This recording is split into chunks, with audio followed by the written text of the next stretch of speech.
Grandioso despertar, universos. Difundir el conocimiento humano es menester en esta ocasión. Muchas gracias a todos por esta oportunidad de cruzarnos en el tiempo. Ahora sumérgete en 3. Al rescate de la amistad masculina. Cuando el varón quiere al varón desde el punto de vista terapéutico, es más fácil lograr que un varón exprese sus emociones a una mujer, que a un hombre. Expresar amor a otro varón es, definitivamente, una terrible amenaza para el ego masculino. Y no me estoy refiriendo a otra cosa que a la pura y sencilla amistad, libre de toda connotación homosexual, viva o latente. Además del miedo típico a que me gusten los hombres, la razón más común del freno emocional intermasculino es el miedo a la burla y a la crítica de otros hombres, es decir, a perder estatus. Los hombres somos muy severos con aquellos varones que expresan afecto de una manera demasiado efusiva. Para un varón reprimido y duro, la exteriorización masculina del cariño es insoportable, le produce fastidio e incomodidad porque cuestiona y remueve las represiones más escondidas. Dicho de otra forma, para un varón emocionalmente constipado no hay nada peor que un varón emocionalmente liberado. Le crispa los nervios. L. En las terapias de grupo de Job 7 Ibres, más de la mitad escapan escandalizados cuando deben abrazar y acariciar a sus compañeros. A veces, la deserción ocurre simplemente porque deben comunicar sus estados internos a otros varones. Estamos tan acostumbrados a que nos oigan las mujeres, que cuando un varón nos abre el corazón, nos asustamos. La posibilidad de comunicarse con otros hombres y compartir las experiencias masculinas afectivas, o de otro orden, es de una riqueza psicológica invaluable. Compartir las vivencias desde y hacia la masculinidad es una manera de incrementar el autoconocimiento y el crecimiento personal, no hacerlo es un desperdicio. Recuerdo que cerca de mi casa había un parque donde se reunían grupos de hombres mayores, ya jubilados, para conversar y tomar el sol. Para nosotros los jóvenes, presenciar esas reuniones era como un bachillerato acelerado, sin exámenes y sin censura de ningún tipo. Un laboratorio vivencial donde se reproducía la Segunda Guerra Mundial, la Guerra Civil Española, las mejores cátedras de anatomía femenina, el problema económico del país, el fútbol, algo de ajedrez y los insultos al gobierno. Con una facilidad increíble, todo se convertía en polémico, nadie escuchaba a nadie y todos hablaban al mismo tiempo. Un costurero masculino. Ese lenguaje hubiera sido chino para cualquier mujer. Pero detrás de ese ruido, aparentemente carente de significado, se escondía el dialecto de la camaradería, el sentido de pertenencia a un club solo para hombres y un espacio masculino que se hacía extensivo a la cancha de bochas, al billar o al bar de la esquina. Allí aprendíamos a jugar cartas, dados y dominó. También aprendíamos el sutil arte de hacer trampas inofensivas, a poner apodos y a cultivar una amistad que perduraría por años. Más allá de la competencia y las disputas, había un lugar donde podíamos reír del mismo chiste sin traducciones, y burlarnos de las mismas cosas sin disculparnos. Por desgracia, se han perdido la filosofía del café y la pasión que debe acompañar toda buena conversación. Cada día somos más tímidos y cada día nos aislamos más. Es tragicómico ver cómo el alcohol logra lo que ninguna terapia es capaz de hacer. Bajo los efectos embellecedores de la bebida, los más rudos exponentes de la insensibilidad masculina se vuelven empalagosamente dulces e insoportablemente afectuosos, sobre todo con amigos hombres, con las mujeres la cosa es más sexual. Cariños y expresiones efusivas acompañan a un varón tomado, artificialmente liberado y descontrolado. Ya en la madrugada, algunos hasta lloran. 27. Material distribuido gratuitamente con fines didáctico-terapéuticos para pacientes y miembros del foro vivirlibre.org. Por el Centro de Atención y Servicios Psicológicos vivirlibre.org. www.vivirlibre.org. Conmoverse por el sufrimiento de un amigo, ayudarlo, jugársela por él, abrazarlo, expresarle amor incondicional, carcajearse y hablar, no ya de hombre a hombre sino de amigo a amigo, es desmontar gran parte del sofocante hipercontrol racional al que estamos acostumbrados. Los amigos posibilitan el diálogo, el chisme interior, la locura que no se permite en casa, el cuento mal contado y el secreto mal habido. Es una de las mejores maneras de desagotar la represa emocional. Con el tiempo, uno descubre que la ternura y el cariño compartido entre varones se vuelve tan natural como el juego entre dos cachorros. El hombre debe volver al hombre. Y no lo diga de manera discriminatoria sino complementaria, porque en la medida que el varón pierda el miedo al afecto masculino, se acercará más tranquilamente al amor femenino. El conflicto afectivo con lo femenino sobre el amor por las mujeres y la persistente malla de tener que oponernos a ellas para definir la propia masculinidad. La vida de cualquier hombre está todo el tiempo ligada a la de la mujer. Desde el punto de vista biológico, la programación básica de la vida a nivel embrionario es femenina, nosotros le agregamos, transmitimos, forzamos o depositamos el cromosoma y que define el sexo del hombre, la identidad viene después. Si no existe esta intervención, la tendencia natural es a producir mujeres, pero si aparece el gen responsable, se produce una formación testicular masculina. Ahora bien, el testículo fetal debe estar todo el tiempo pendiente de la evolución del embrión. Un mínimo descuido puede crear un caos patológico o alguna deformidad. Durante las 8 o 9 semanas iniciales, debe haber un esfuerzo permanente para que la diferenciación del feto masculino se dé. Cuando digo esfuerzo, me refiero a un trabajo extenuante, a una verdadera contienda con la tendencia natural a generar hembras. Tal como han sostenido infinidad de biólogos y psicólogos de diversas corrientes, al macho hay que fabricarlo, mientras que la hembra simplemente está ahí. Ella ocurre por obra y gracia de la madre naturaleza, es decir, si la estructura cromosómica original sigue su curso, espontánea y tranquilamente, nacerá una mujer. Sin querer pecar de fatalista, este comienzo biológico es el presagio de un derrotero que definirá gran parte de la vida posterior del varón en dos sentidos. A, su origen femenino y B, la oposición a esta misma génesis para definir su masculinidad. Mientras estamos en el seno materno, el universo amniótico nos acurruca, alimenta y acaricia. Permanecemos 9 largos meses metidos dentro de una mujer, siendo totalmente uno con ella y disfrutando con intensidad el silencioso nirvana de su vientre. En él nos refugiamos, hacemos y deshacemos a nuestro antojo. En él vivimos el milagro de la vida, donde todo es beneficio y nada es inversión. El negocio perfecto. Por alguna razón aún no establecida, a los hombres la naturaleza nos privó del privilegio de brindar este paraíso interior a otros seres. Al menos biológicamente hablando, nunca podremos decir nuestras padres o nuestros madres. El vientre paterno solo existe para el padre. No es compartible ni convertible. Venimos de mujer, esa es nuestra procedencia, y pese a que algunos lo vean como una desgracia, muchos varones aceptamos gustosos nuestro origen, aunque debo reconocer que no nos gusta demasiado pensar o hablar de ello. No hay vuelta de hoja, hasta el más insoportable machista debe reconocer que en el momento de su nacimiento, cuando pasó del éxtasis interior al ruido ensordecedor del mundo viviente, lloró, pataleó y protestó enérgicamente. Estar en mamá era mejor. 28. Material distribuido gratuitamente con fines didáctico-terapéuticos para pacientes y miembros del foro vivirlibre.org. Por el Centro de Atención y Servicios Psicológicos vivirlibre.org. www.vivirlibre.org. Pero la relación de dependencia con las mujeres continúa. El idilio prenatal adquiere una nueva forma después de dar a luz. La relación intrauterina madre-hijo se prolonga de manera extrauterina durante varios meses, en los cuales la madre sigue prodigando cuidados de todo tipo, cariños, besos y abrazos.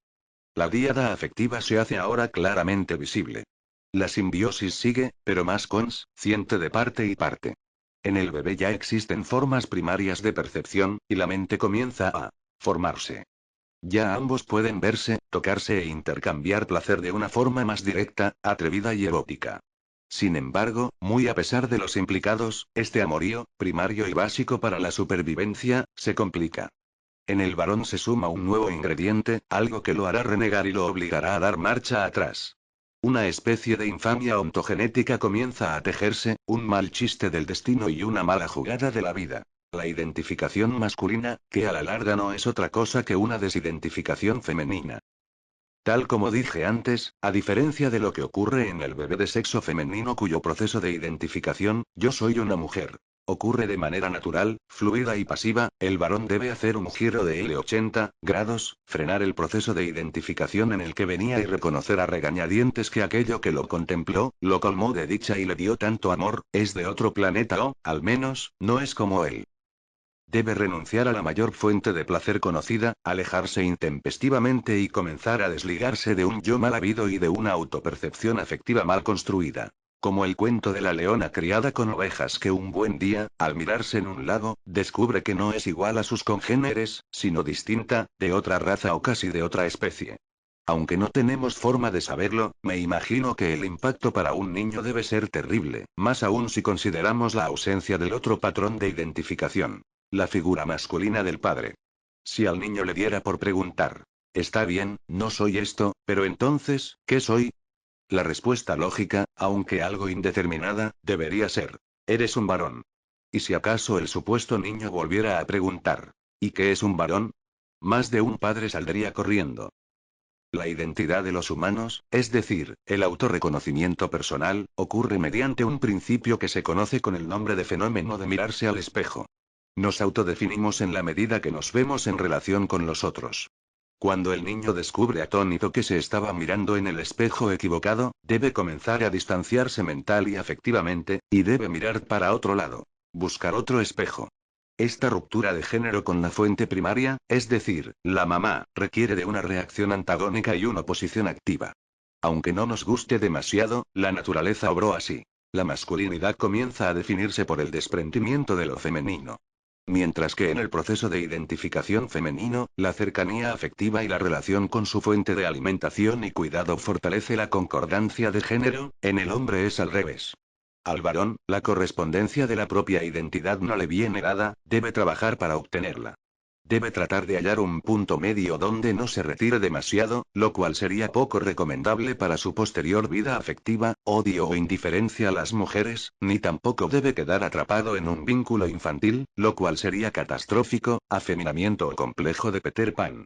Este proceso de mantener a raya a la mujer para poder encontrar su propia identidad, genera un desgaste enorme de energía en los varones, además de angustia, culpa, odio y amor, mezclados y agitados. Pero la cosa no termina aquí. Hacia los 2 o 3 años, tanto los niños como las niñas intentan la separación de género. Los juegos son distintos y se prefieren amiguitos del mismo sexo.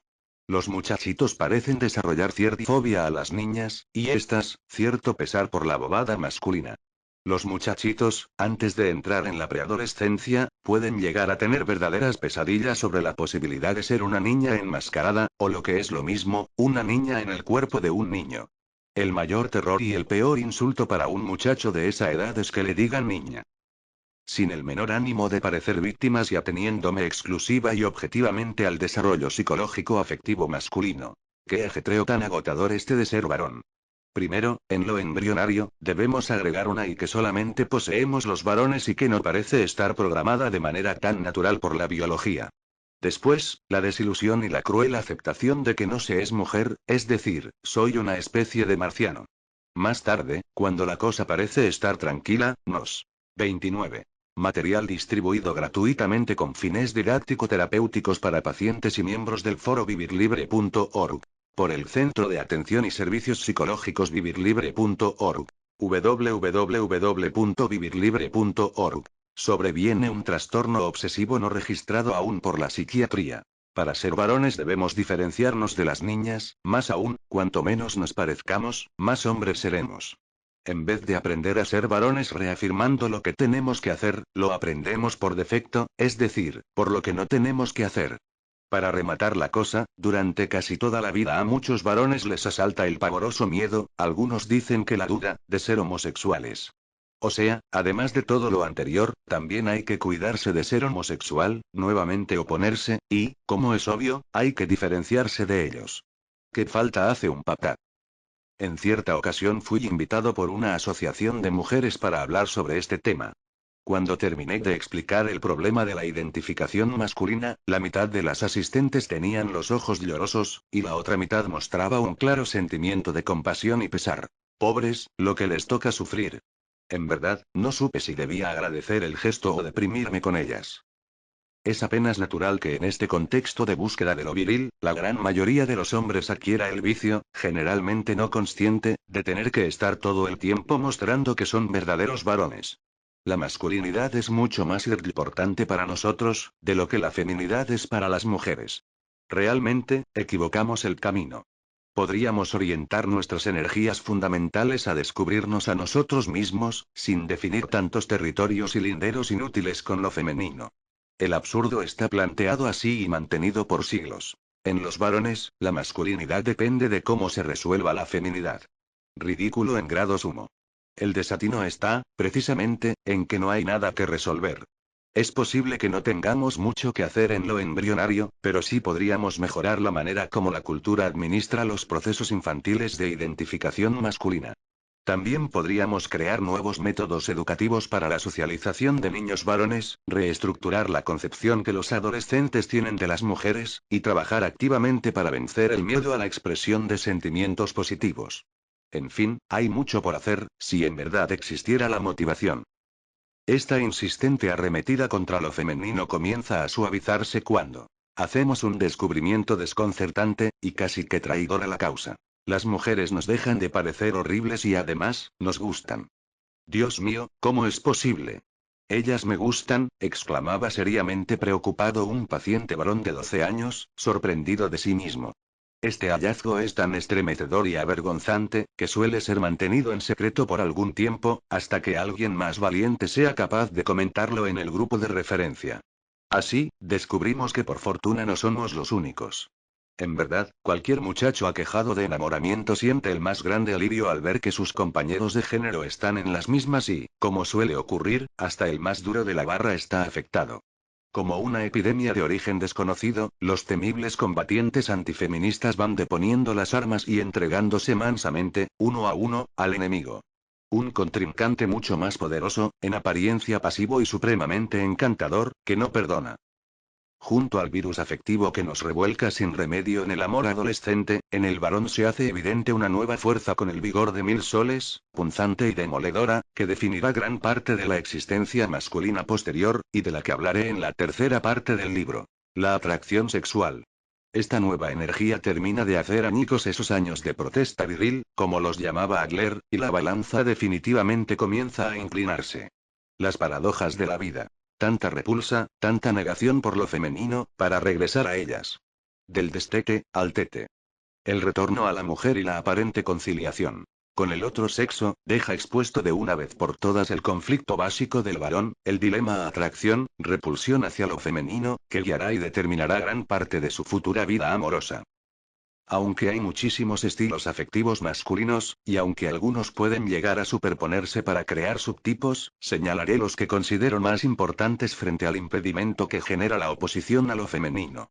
Según cómo se intente resolver este conflicto básico, serán las formas de relacionarse afectivamente. Muy cerca, malo. Muy lejos, también.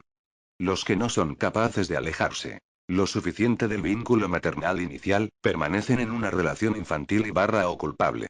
Los que se 30. Material distribuido gratuitamente con fines didáctico-terapéuticos para pacientes y miembros del foro vivirlibre.org.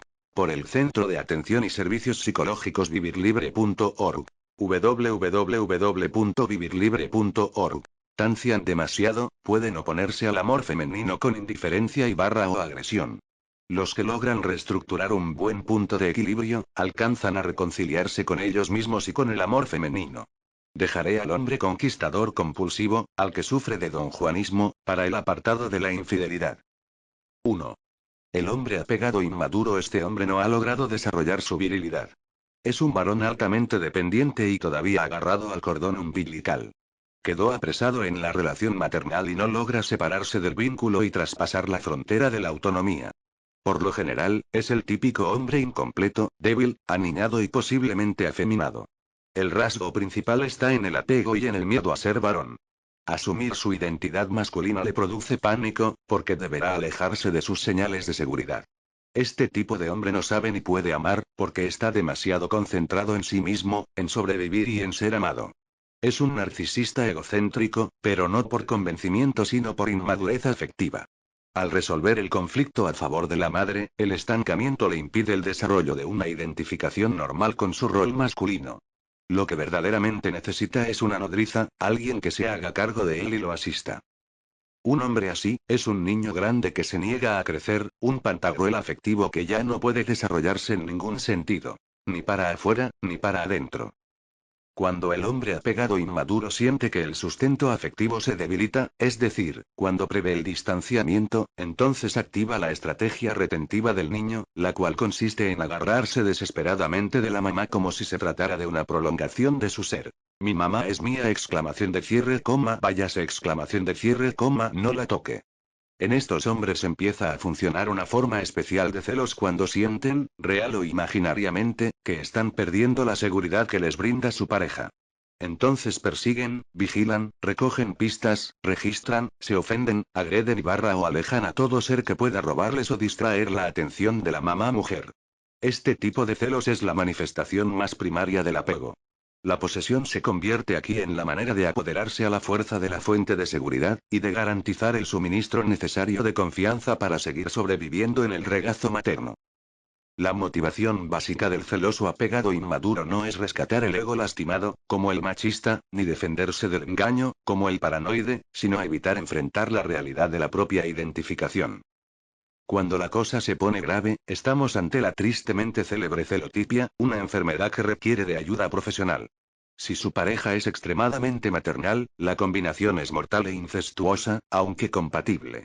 Algunas mujeres, encartadas con este tipo de relaciones, crean un cierto reto personal, y movidas por un optimismo francamente desbordante, intentan enseñarle al grandulón a ser adulto, es decir, a ser varón. Otra vez lo maternal. Esta noble cruzada termina, evidentemente, coartando aún más la poca autonomía masculina que puede haber existido, y agregando más dependencia a la relación. El peligro radica en que el apego, aunque no lo parezca, es contagioso. Entonces el resultado suele ser un doble apego, simbiótico, fuera de lugar y a destiempo. Ella adopta al bebé. 2. El hombre culpable sumiso. Este tipo de varones hace una jugada mental supremamente autodestructiva. No contentos con los avatares y la complejidad del proceso de ser hombre, deciden echarse al hombro una nueva carga. La culpa. Como si el inconsciente se reprochara a sí mismo. Para ser hombre tuve que renegar de mi madre y traicionar su amor. Un Judas afectivo de la peor calaña. Negar a Jesús fue algo espantoso, pero negar a la madre es una monstruosidad genética. Estos hombres muestran una actitud reverencial y servicial para con las mujeres, realmente sospechosa. A ellas obviamente les encanta que sean atentos, amables y buenos anfitriones, que les den la razón en cualquier controversia, que se muestren abiertamente feministas y que pidan disculpas todo el día. Pero esta seducción no es buena educación sino un acto de compensación, un tipo de indemnización. Si pudieran devolverse en el tiempo, serían transexuales, o al menos, solterones. Empedernidos.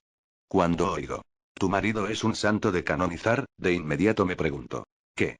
31.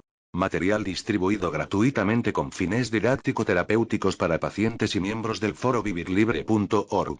Por el Centro de Atención y Servicios Psicológicos vivirlibre.org. www.vivirlibre.org. ¿Tipo de santo será, virtuoso o culpase? Ser bondadoso y conciliador por vocación es algo respetable, pero ser sumiso por necesidad, es lamentable. Estos hombres muestran un aparente amor incondicional por sus mujeres y una tolerancia sin límites, que no es otra cosa que la penitencia autoimpuesta para reparar el supuesto daño afectivo original de separarse de la madre, que trasciende la pareja y se hace extensivo al sexo femenino en su totalidad. Reivindicarse frente a las mujeres del mundo puede ser bastante agotador. Además, por pura estadística, a más de una dama puede parecerle atractiva la idea de someter de vez en cuando a su pareja. Después de todo, él lo quiere así y parece disfrutarlo. El hombre culpable sumiso se siente internamente miserable y sin derecho a un amor respetable, y por tal razón el castigo suele convertirse en fuente de placer. Por donde se mire, es malo y contraproducente. Estos hombres aceptan complácidos el maltrato. Verlos en acción es desagradable hasta para las mismas mujeres. Hace poco me tocó presenciar una de estas autolaceraciones públicas en un grupo de amigos. El hombre en cuestión debía traer unas medicinas para su suegra, pero debido a un problema laboral imprevisto llegó bastante retrasado a la comida en su propia casa. La verdad sea dicha, en general había sido un hombre muy puntual y juicioso, su mujer siempre sabía dónde estaba, pero esta vez se había retrasado. Cuando llegó, ya todas las parejas invitadas estábamos cómodamente instaladas, saboreando un delicioso aperitivo y tratando de calmar a su mujer, quien fumaba y bufaba al mismo tiempo. Al verlo entrar, sin mediar saludo de ningún tipo, le gritó a pulmón lleno: ¿te dignaste a venir? Él se limitó a esbozar una sonrisita lamentable. Ella se le acercó con paso firme, en verdad parecía un escuadrón de la policía montada del Canadá, le arrancó el paquete de medicinas y literalmente le gruñó. Él se quitó el saco, se aflojó la corbata, que en esos momentos más parecía una soga al cuello, pidió disculpas por llegar tarde y se dejó caer pesadamente, por pura gravedad, en un sillón enorme y mullido que casi se lo traga. Sentado ahí se veía como un niñito regañado y acongojado, lo cual se notaba más por la insistencia en buscar permanentemente la mirada de su mal encarada mujer, para ser absuelto. Al cabo de un rato, cuando por suerte el clima y la temperatura ambiente parecían mejorar, mi amigo tuvo la mala suerte de tumbar y romper una botella de Chivas 24 años, regando el preciado líquido sobre una bellísima y pálida alfombra persa sin muchos arabescos. El accidente, debo ser sincero, me dolió más por el desperdicio del contenido que por el tapete. A la dueña de casa, como es obvio, le pareció al revés. Volvió a gruñir, esta vez con un sonido similar a un elefante marino, y soltó una frase que logró transformar nuestras expresiones en muecas. Calvo huevón, usted no sirve para nada. No fue precisamente una expresión muy poética, ni ejemplo de la mejor diplomacia, pero por encima de todo, fue humillante. Todas nuestras miradas, como ocurre con el público asistente a un importante partido de tenis, buscamos al unísono los ojos de nuestro infortunado amigo, los cuales estaban más achinados, rojos y chiquitos que de costumbre. Luego, otra vez al unísono, dirigimos la mirada hacia ella esperando algún tipo de rectificación, pero se reafirmó en lo dicho, sin hablar. Entonces, todos nos paramos al tiempo, como impulsados por algún resorte invisible, para colaborar de alguna manera en el accidente, hacer un break-it-es, congelar el cuadro de tragedia. Él, luego de semejante insulto, obviamente se mostró un poco más adusto y serio, pero en realidad estaba más dolido que ofendido. Con el transcurrir de la noche, ante la insistente indiferencia de ella, no aguantó más y en un acto de expiación sin precedentes, le pidió disculpas públicamente y un beso para hacer las paces, a lo cual ella accedió de mala gana. Aunque algunos elogiaron la nobleza del varón arrepentido y su acto de contrición, la mayoría de los comensales, hombres y mujeres, intercambiamos un acuerdo implícito, muy gestual y secreto, de no aprobación. Lo interesante del relato es que la bravura de nuestra amiga anfitriona solo hace aparición con su pareja. Con otras personas es una mujer tierna, amable y tolerante. Algo similar ocurrió con la primera esposa de mi buen amigo, y con la mayoría de las mujeres que le conocí a lo largo de su vida. Al cabo de un tiempo, todas mostraban el mismo patrón agresivo. Él se encargaba de que fuera así. 32. Material distribuido gratuitamente con fines didáctico-terapéuticos para pacientes y miembros del foro vivirlibre.org. Por el Centro de Atención y Servicios Psicológicos vivirlibre.org. www.vivirlibre.org. El varón culposo coloca su cabeza en el cadalso y dice: si me amas de verdad, destrúyeme y así podré amarte, pero el amor, por definición, es ausencia de destrucción. El amor sincero es energía creativa. Intervenir en este suicidio afectivo es supremamente dañino para cualquier mujer, porque desvirtúa la verdadera esencia del amor y compromete, no solo la salud mental de la víctima, sino también la del verdugo. Parafraseando a Erich Fromm. El amor es la expresión de la integridad entre dos seres humanos, siempre y cuando se preserve la integridad de cada uno. Las negrillas son mías. 3. El hombre esquizoide ermitaño. Este hombre se caracteriza por un estado afectivo plano generalizado, pero especialmente con las mujeres. Ni deseo, ni amor. El esquizoide ermitaño, hasta la edad adulta se mantuvo con firmeza en la oposición a lo femenino, y solucionó el conflicto atracción-repulsión con la mujer mediante el distanciamiento. No hay mayor alejamiento afectivo que la indiferencia. Ellas no existen, puedo vivir sin ellas o simplemente, no me importan. No es autonomía ni sana independencia, sino desconexión emocional y sexual. Muchas mujeres son víctimas de estos hombres disociados que no parecen responder a ningún tipo de seducción y provocación, como si fueran de plástico. Ermitaños del amos. Temerosos de que la mujer los arrastre y los despersonalice, se atrincheran en una soledad afectiva ilimitada. Un paciente con estas características describía así su tortuoso sentimiento hacia lo femenino. No nos engañemos, doctor, como hombre, usted alguna vez debe haber tenido la sensación espantosa de ser succionado, aspirado hacia ellas. ¿Qué puede haber más parecido a la muerte que las cavernarias y gelatinosas paredes de un vientre o una vagina? Le respondí que mi visión de las mujeres no era tan sombría, ya que las asociaba más con la vida que con la muerte. Él, como si se tratara de un terapeuta experimentado, durante varias citas intentó convencerme sobre la existencia de ese lado femenino oscuro y pernicioso, afortunadamente sin éxito. Estos hombres ausentes tomaron muy a pecho las consignas antifeministas del desarrollo masculino, y las internalizaron para el resto de sus días. Mataron el amor y se suicidaron en el intento. El síndrome del ermitaño es peligroso para muchas mujeres sedientas de amor, porque estos hombres no dan indicación, ni sugieren, ni ponen sobre aviso a la parte interesada sobre su incapacidad de amar. Sencillamente no les importa. Frente a esta incompetencia afectiva, no hay nada que hacer. La mujer debe retirarse y olvidarse del asunto. El desinterés es la más cruel y silenciosa de las armas para destruir la autoestima de cualquiera.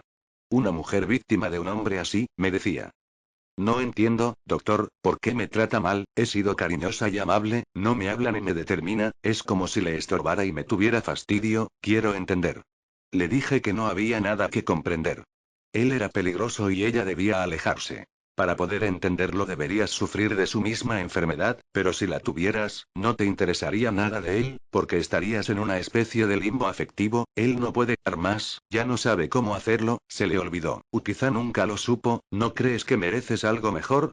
Alguien que realmente te ame sin tantas complicaciones, te has convertido en la traductora de su intrincado mundo emocional, recogiendo pistas, analizando, infiriendo. Y mientras tanto, ¿dónde está el amor? Tu relación se ha vuelto un problema para resolver y no algo para disfrutar, nada de lo que hagas lo hará cambiar, eres mujer, y por ese solo hecho estás en el polo opuesto de su existencia, aléjate de él. Sálvate. Al cabo de unas semanas de trabajo intenso, así lo hizo. 4. El hombre agresivo destructor. Pese a que los disparadores de la agresión masculina son variados, por ejemplo insatisfacción sexual, estrés crónico, desorden antisocial de la personalidad, abuso de sustancias, existe una violencia que se circunscribe principalmente a la relación afectiva. En el hombre agresivo destructor la motivación principal del alejamiento femenino es el odio. La agresión manifestada por estos varones no es pasiva como en el esquizoide, sino activa y directa. El conflicto latente con lo femenino se manifiesta en múltiples y violentas rupturas con 33. Material distribuido gratuitamente con fines didáctico-terapéuticos para pacientes y miembros del foro vivirlibre.org. Por el Centro de Atención y Servicios Psicológicos vivirlibre.org. www.vivirlibre.org. La mujer de turno. Hay un profundo rencor y una marcada incapacidad de perdonar a las mujeres. Ellas siempre son vistas como malas, manipuladoras, explotadoras y poco confiables, pero contradictoriamente, deseables. Este hombre no puede amar porque sus energías están concentradas en procesar una ira que ensombrece el amor, lo oculta y lo eclipsa. Su clave, ojo por ojo. Su norma, la ley del más fuerte. Su motor, la desconfianza. El dilema queda planteado así. Me alejo con dolor y me acerco con rabia, no te perdono, pero te necesito. Como es obvio, suelen ser furibundos machistas y mostrar abierta subestimación por lo femenino, pero no con la apatía y la displicencia que caracteriza a los esquizoides ermitaños, sino con brutalidad. En estos varones, la ambivalencia frente al sexo opuesto está especialmente resaltada. Odian a la mujer y al mismo tiempo la desean con intensidad. Precisamente es esto 10 que no pueden perdonarse a sí mismos. En cierto sentido, cuando atacan a sus parejas se están autocastigando por débiles, por no tener la valentía de proclamar su independencia de una vez por todas y de ser consecuentes con el rechazo que sienten por ellas. La mejor opción para las mujeres víctimas de esta violencia masculina, es escapar, tan rápidamente como en el caso de los ermitaños, pero muchísimo más lejos. Cuando hablo de violencia no me refiero solo a la agresión física, deplorable y demandable, sino a la psicológica, no siempre demandable y tanto o más peligrosa que la anterior. El odio puede manifestarse como menosprecio, falta de admiración, rechazos afectivos, críticas permanentes, poca amabilidad, insensibilidad por el dolor del otro, burlas y otras formas de no aceptación. El irrespeto psicológico no deja marcas visibles, pero es el que más duele. Si alguna mujer intenta valientemente sanar el odio de un varón así, saldrá muy mal librada. El hombre agresivo destructor es como un incendio que se aviva con el agua. A más amor y comprensión, más rencor. Estos casos, con el amor no basta. 5. El hombre veleta. Este hombre es una especie de revuelto afectivo. Es el varón de identidad fluctuante, a quien nadie, ni los psicólogos más experimentados, pueden entender. Posee todos los elementos de los estilos anteriores, mezclados en desorden e intercambiables de acuerdo con su conveniencia. Un poco de culpa, algo de agresión, cierta indiferencia y dosis esporádicas de apego enloquecen a cualquiera. Por lo general, las madres de estos sujetos no han sido muy cuerdas y han generado en sus hijos una total falta de identidad, no ya sexual, sino psicológica. Como si se tratara de una personalidad límite, pero anclada en lo afectivo, estos individuos son impredecibles y altamente contradictorios, ya que se pasan jugando todos los papeles al mismo tiempo, sin llegar a consolidar un estilo en cuestión.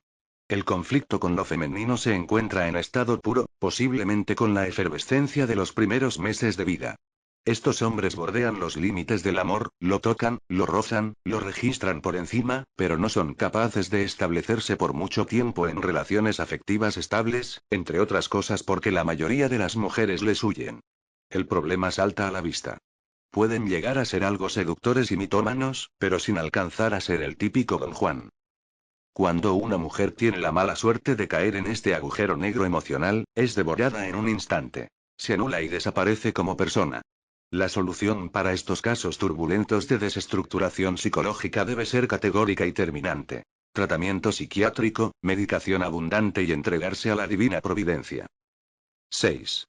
El hombre afectivamente estructurado, este varón ha logrado diferenciarse, sin apegarse y sin crear antagonismos y rivalidades enfermizas con las mujeres.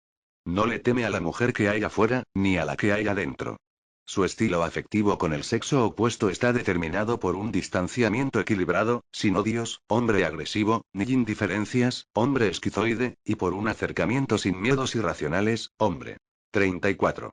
Material distribuido gratuitamente con fines didáctico-terapéuticos para pacientes y miembros del foro vivirlibre.org. Por el Centro de Atención y Servicios Psicológicos vivirlibre.org. www.vivirlibre.org. Apegado, ni antiguas culpas, hombre sumiso. El hombre estructurado no se somete porque se respeta a sí mismo, ni genera violencia porque respeta a los demás. Sabe qué debe negociar y qué no. No es un dechado de virtudes, pero es capaz de amar. Este nuevo varón no está fraccionado, no se mueve en el incesante vaivén del conflicto atracción-repulsión, ve el dilema, lo admite e intenta superarlo. Sabe que aunque su masculinidad surja de lo femenino, tiene timón propio y un rumbo personal y específico. Entiende que la separación infantil de lo femenino es simplemente el inicio de un proceso para seguir creciendo como hombre. Reconoce que al atacar lo femenino está violentado una parte muy importante de sí mismo, pero también tiene claro que el hombre blando es un ropaje prestado de dudosa procedencia, que no le queda bien. Al contrario del machista, que elimina por decreto lo femenil, el varón emocionalmente reconciliado ama su lado femenino, lo cuida, lo incluye en su vida cotidiana y deja que se manifieste cuando así se requiera. De acuerdo con la demanda, puede ser tan maternal como la mujer más tierna o tan furioso como el más bravo de los guerreros, pero luego, cuando la situación se restablece, regresa tranquilamente a su nivel basal y a la potencialidad mixta del yin y el yang que su masculinidad le permita. Al sanarse internamente, no debe hacer demasiados esfuerzos para acomodarse al amor, solo deja que éste ocurra y se manifieste. Cuando suelo hablar de este hombre afectivamente estructurado, la respuesta inmediata de algunas escépticas damas es: a verlo. Como diciendo, no creo que existan o nunca he conocido uno. Sin embargo, y por fortuna, estas mujeres se equivocan. Aunque no hay muchos, el nuevo varón afectivo, libre de oposición negativa a lo femenino, existe. Pero como resulta evidente, estos hombres no duran mucho en el mercado interpersonal ya que son rápidamente detectados por las consumidoras afectivas. Cada día hay más hombres que se acercan a su lado femenino de manera sana e intentan amar de manera conciliadora. Cada día hay más hombres que aceptan participar en grupos de reflexión masculina, donde se profundiza y estudia con seriedad su papel social y afectivo. El hombre afectivamente estructurado no es un invento, una fantasía o un deseo futurista para el año 3000. Existe hoy. En este preciso instante, en el aquí y el ahora, infinidad de jóvenes están tomando como suyas las premisas de una paz generacional con el sexo opuesto. El advenimiento de esta masculinidad amorosa ya es imparable. Esa es la verdad. Que algunas personas no lo vean, es otro cantar. Quizá, ciertas mujeres puedan estar sesgando la información a favor de algún esquema maladaptativo, siendo víctimas de hombres no aptos para el amor, respondiendo a viejas experiencias afectivas negativas, visitando lugares inapropiados o simplemente no creando las condiciones adecuadas para que estos reconciliados y pacíficos varones se les acerquen. Es importante no generalizar lo negativo. El dicho popular cuasi feminista, todos los hombres son iguales, además de ser estadísticamente erróneo, parecería mostrar que en el fondo muchas mujeres son marxistas sin saberlo. Duela a quien le duela, hay hombres que han hecho las paces con su feminidad original. Y aunque no resaltan con claridad entre la multitud, están ahí. Podemos ser escépticos, pesimistas crónicos o simplemente no creer, pero como ocurre con las brujas. Que los hay, los hay. El conflicto con la paternidad sobre el amor por los hijos, el oficio de la paternidad maternal. Como veo las cosas, más allá de cualquier cliché romántico, ser padre es una bendición. ¿Qué se puede transmitir más grande que la vida? Reconocemos un origen casi sagrado en la maternidad, pero no le otorgamos demasiada trascendencia al hecho de ser padres. La teoría del instinto maternal ha creado un efecto de halo antipaternal y una evidente distorsión sobre su desempeño, como si el varón sufriera de una especie de incapacidad congénita que lo inhabilita para la crianza infantil. Las escenas de papás encartados cargando bebés recién nacidos mientras las felices parturientas, cuñadas y suegras miran con condescendencia la natural torpeza masculina, es claramente sexista, además de 35. Material distribuido gratuitamente con fines didáctico-terapéuticos para pacientes y miembros del foro vivirlibre.org. Por el Centro de Atención y Servicios Psicológicos vivirlibre.org. www.vivirlibre.org. Ofensiva. Claro que, para suavizar las cosas, en algunas propagandas de seguros de vida y talcos para niños, el padre derrama una o dos lágrimas antes de desencantarse rápidamente del bebé, no vaya a ser cosa que lo estrangule sin darse cuenta, mostrando que el primate civilizado posee un lado tierno. Estos estereotipos sociales, manejados y divulgados sobre todo por los hombres, han bloqueado en parte las potencialidades masculinas para ejercer una adecuada paternidad. Mientras la maternidad es un factor de realización personal donde la felicidad es lo determinante, la paternidad es experimentada por muchos varones con miedo y una enorme carga de responsabilidad. A veces, el sentimiento de alegría por ser padre se ve empañado con preocupaciones de otra índole, y el placer se nos va de las manos. Los hijos solo son asimilables desde una actitud más positiva. La vivencia de la paternidad debe romper con el angustioso sentido del deber que ha instaurado el mito del proveedor, para regresar a la sensibilidad básica que produce el mero hecho de ser papá. No estoy diciendo que ignoremos los problemas obvios que conlleva la crianza, sino que veamos también el lado bueno de la misma. Crear vida es uno de los hechos más significativos de la existencia humana, y si no alcanzamos a vislumbrar la magia que esto encierra, la paternidad se disipará en un conflicto de intereses, mal planteado e inexistente. Mis hijos o yo, en vez de mis hijos y yo. 1. El padre ausente. La ausencia masculina en los procesos de crianza es indiscutible. Impulsados por los ya mencionados ideales de estatus, éxito y logros materiales, los padres emigramos al mundo de la competencia y olvidamos la familia. Muchas veces, cuando tomamos conciencia del distanciamiento, el mal ya está hecho. Algunos de mis pacientes necesitaron de un infarto o un cáncer para darse cuenta de algo tan elemental. Si los padres hombres hiciéramos la cuenta del tiempo real que dedicamos a nuestros hijos, entraríamos en sopor. Por tiempo real entiendo estar con los 5 sentidos puestos y toda la atención disponible para ellos. Lo triste es que el retiro físico produce retiro afectivo. El refrán, ojos que no ven, corazón que no siente, no solo es aplicable a los celos.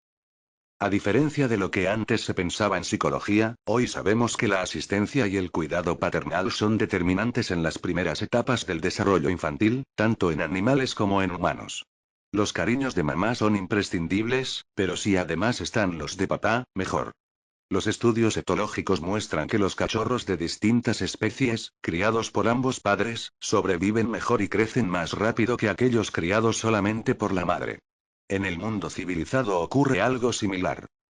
Es a partir de los 15 meses en adelante cuando el niño busca la referencia masculina, el otro espejo del que hablábamos anteriormente. Si encuentra a un papá sensible y cariñoso, el alivio es evidente. Al fin, otro igual que yo, pero si lo encuentra a medias, es decir, física pero no psicológicamente, se ve obligado a movilizar otras energías compensatorias, que hacen más daño que bien. Evidentemente, ciertos aprendizajes masculinos se facilitan considerablemente si el padre está presente. Hay cosas que, aunque muchas madres las hacen bastante bien, los padres podemos hacerlas mejor. Por ejemplo, Responder ciertos interrogantes sobre el desempeño sexual masculino, las preocupaciones que surgen de la socialización con otros niños varones, los miedos frente a la derrota y el fracaso, la conquista femenina, la mejor manera de jugar algunos deportes, los complejos masculinos, en fin, la lista sería interminable. No obstante, pese a la importancia del papel del padre como educador, la amistad de este con los hijos es muy importante, sobre todo con los hijos del mismo sexo. El compañerismo y la complicidad de género bien entendida, fortalecen y aceleran los procesos de aprendizaje social, producen menos prevención hacia las personas del mismo sexo, y amplían el rango de comunicación interpersonal. Cuando un padre varón se despoja de su papel aséptico de transmisor de conocimientos o papá proveedor, y se acerca a su hijo desde una experiencia más vivencial y humana, todo resulta más fácil. Ahí, la masculinidad no es ya una especulación conceptual ni literatura barata, sino sentimiento en acción. Parafraseando al biólogo Maturana, los valores se contagian al vivirlos. La paternidad solo existe y se realiza en la convivencia, lo otro es puro bla bla. 36. Material distribuido gratuitamente con fines didáctico-terapéuticos para pacientes y miembros del foro vivirlibre.org. Por el Centro de Atención y Servicios Psicológicos vivirlibre.org. www.vivirlibre.org. Un relato personal puede servir de ejemplo. Mi padre era un hombre extremadamente trabajador, y por lo tanto ausente. Era viajante de comercio y se movía de correría en correría. Algunas veces, cuando me daba papitis, intentaba traspasar la atmósfera de silencio que lo envolvía, pero sin resultado alguno. Él no me dejaba entrar con facilidad, ni yo persistía demasiado en el intento.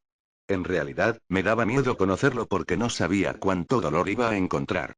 Nuestra relación siempre estaba mediada por un espacio invisible, por una película aislante de parte y parte, que nos prohibía estar juntos. Desde esa distancia era imposible, para mí, acceder a su experiencia y enriquecer la mía. Era difícil aprender de él. Pero en esta historia de relación hay un antes y un después. Una noche cualquiera, él estaba en el balcón tomando aire, yo había terminado de estudiar y me senté a su lado. Al cabo de un rato le pregunté si le pasaba algo porque lo veía muy pensativo, él me contestó que no me preocupara, que todo estaba bien. Pero yo lo veía triste y metido en la madeja de sus pensamientos. Le hablé de unas cuantas cosas sin importancia y volví a insistir sobre su semblante fatigado. Después de unos instantes de mutismo compartido, me confesó que teníamos que entregar el apartamento porque ya no podía pagar las cuotas, y me pidió que le guardara el secreto y que no le fuera a decir nada a mis hermanas ni a mi mamá. Como es obvio, no supe qué decir. A los 13 años no hay mucho que opinar y menos sobre un tema así. De nuevo opté por la prudencia del silencio, hasta que al cabo de unos minutos, para mi sorpresa total, irrumpió abruptamente en llanto. Sin vergüenza alguna, como si yo no estuviera presente, con la indecencia que solo otorga el sufrimiento, lloró como lo hubiera hecho yo o cualquier otro niño. Me asusté muchísimo. Ver llorar a un hombre adulto impacta, aún no estamos acostumbrados, pero ver llorar al padre espanta. Por fin, entre tímido y compasivo, atiné a ponerle la mano sobre el hombro y más tarde, cuando acumulé coraje, logré abrazarlo con fuerza y quedarme así un rato, pegado a él. Esa noche me contó muchas cosas de su vida, sus viejos amores, yo pensaba que nunca había tenido uno, su juventud, sus aspiraciones, sus desengaños, sus locuras de juventud, sus alegrías y sus inseguridades. Desempolvó los archivos del pasado y me los entregó. La capa de dureza que nos había separado por años había desaparecido. Su masculinidad y la mía, al fin, habían hecho contacto. Pese al dolor y las lágrimas, esa noche fue mágica porque descubrí al papá hombre, le miré el alma cara a cara, y precisamente en ese instante comencé a comprenderlo. Cuando me abrió su corazón me convertí en su amigo y él en mi maestro. De todas maneras, tuvimos que dejar el apartamento y la vida siguió su curso. Aunque nunca fuimos íntimos, porque a veces la soledad nos distanciaba, las puertas siguieron abiertas de par en par. Si queríamos las cruzábamos, si no, ahí estaba la opción. La verdadera amistad no es otra cosa que eso. Una alternativa afectiva dispuesta a ser activada en cualquier instante que se necesite. Si esta posibilidad existe entre padre e hijo, se vuelve indestructible, tierna y casi milagrosa. Si el contenido del canal superó tu expectativa, para nosotros sería un gran apoyo. Para seguir mejorando el canal, si te suscribes, si compartes, si le das like, y lo más importante, una crítica constructiva. La opinión en los comentarios será tomada en cuenta. Muchas gracias por el tiempo.